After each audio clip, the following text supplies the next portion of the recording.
For today's project, I'm making a custom Valentine's Day gift bag.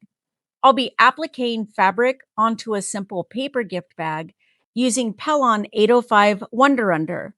I have my red Hallmark gift bag, which I purchased at Walmart, and I've got my 4 fabrics. These are just from my stash. Because these bags come packaged flat, that folded bottom flap can leave a crease across the front. So to smooth that out, I slide a hard board between the flap and the front of the bag, cover it with parchment paper, and using a hot, dry iron, I'll press out that fold. It doesn't really remove it completely, but it softens it enough that it won't show through the applique.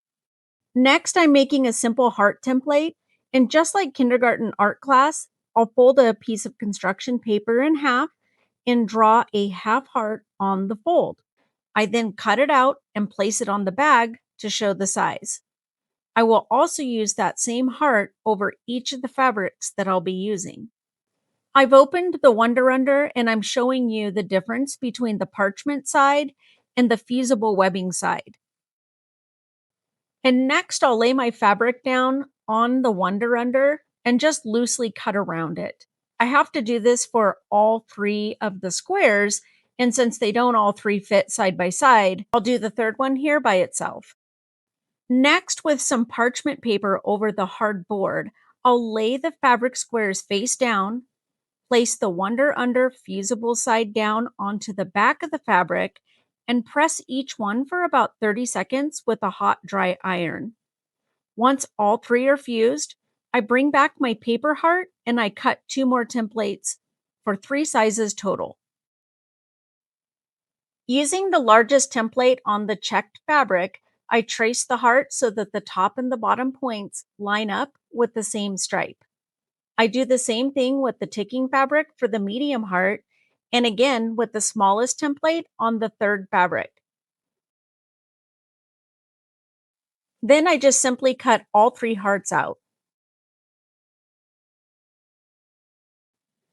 To remove the backing, I use a straight pen to score the parchment on the back of the first heart and peel it away.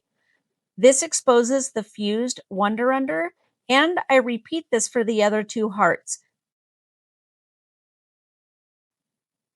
Now it's time to start appliquing the fabric onto the bag. With the board still inside, using a hot dry iron and parchment paper, I fuse the first heart to the bag, pressing for about 30 seconds.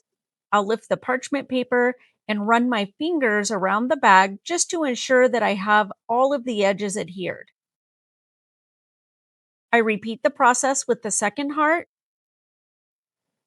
And before I place the third heart, let me show you the Wonder Under side with the facing up so that you can see it before I flip it over and press it. Next, I bring in a small wooden heart. It's about 1/4 inch thick, so it has a little dimension. I'll paint it with Waverly chalk paint and sandstone. That matches the tea stain tones in the fabric. And once it's dry, I'll use the butt end of the paintbrush, dipped in Waverly red, to dot around the edge of the heart. This gives it that sweet hand touch detail, and it breaks up the solid color, ties it back into the fabrics, and adds just a hint of that primitive country style charm. It's a tiny little step, but it makes the whole piece feel more finished. Now I'm bringing in the 4th fabric, a tea stained tan with little red stars. I've already ripped one edge to get that frayed look, and on camera, I show how I make a small snip and then rip the fabric again to create a ribbon. It's about 1 inch wide, and it's the full width of the fabric, around 44 inches. I use that fabric strip to make a double loop bow, and like always, I'm using a second piece of the same fabric to tie off the center. It blends in and it keeps the bow full without folding or knotting the main ribbon. And just to make sure that I'm satisfied, I'll bring the little heart back in and audition the bow and check its placement. On top of that, I want another bow element, so I bring in this vintage red yarn. It's a little chunky, but not too thick. I'll wrap several loose loops around 3 fingers and then tie it off with another piece of the same yarn. This one's a little smaller and it'll stick nicely on top of the fabric bow. And then to finish this one, I completely trim off the tails.